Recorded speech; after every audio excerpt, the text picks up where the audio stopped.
गया खरी हो हमर यार मनावा तो एक बेर बात कर लगे हो गया खरी हो हमर यार मनावा तो एक बेर बात कर लगे हो गे सोना यारावा हो भरती पटनवा में आके मुलाकात कर लेगे आगे सोना यारावा हो भरती पटनवा में आके मुलाकात कर लेगे आगे चली जाइबौ छोड़ी के दुनिया विदाई अपने हाथ कर लेगे आगे सोना यारावा हो भरती पटनवा में आके मुलाकात कर लेगे आगे सोना यारावा हो भरती पटनवा में आके मुलाकात कर लेगे।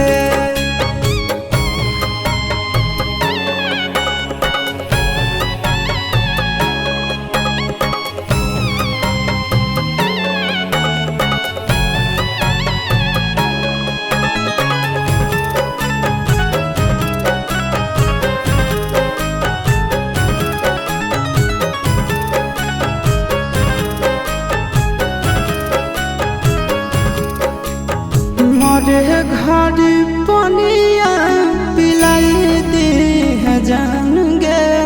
कफन ओढ़ाई दी है टूटत ही जब प्राण गे मरे घर पनिया पिलाई दी है जान गे कफन ओढ़ाई दी है टूटत ही जब प्राण गे आगे हमारा से तोरा जाती प्यार होता भेंट साक्षात कर लगे आगे सोना यारावा हो भरती पटनवा में आके मुलाकात कर लेगे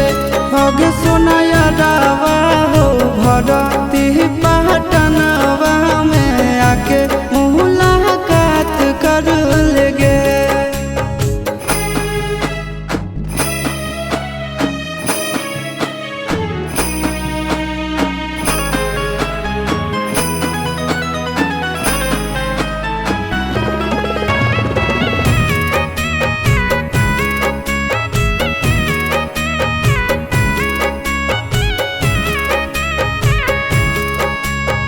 डॉक्टर जवाब दिल के बुलावा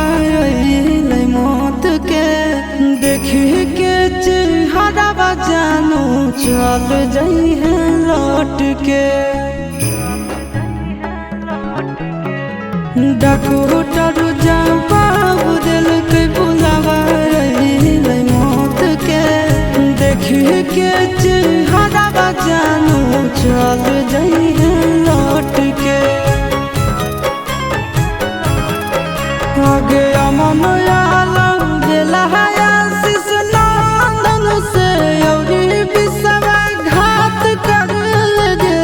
आगे सोना यारावा हो भरती पटनवा में आके मुलाकात कर लेगे आगे सोना यारावा हो भरती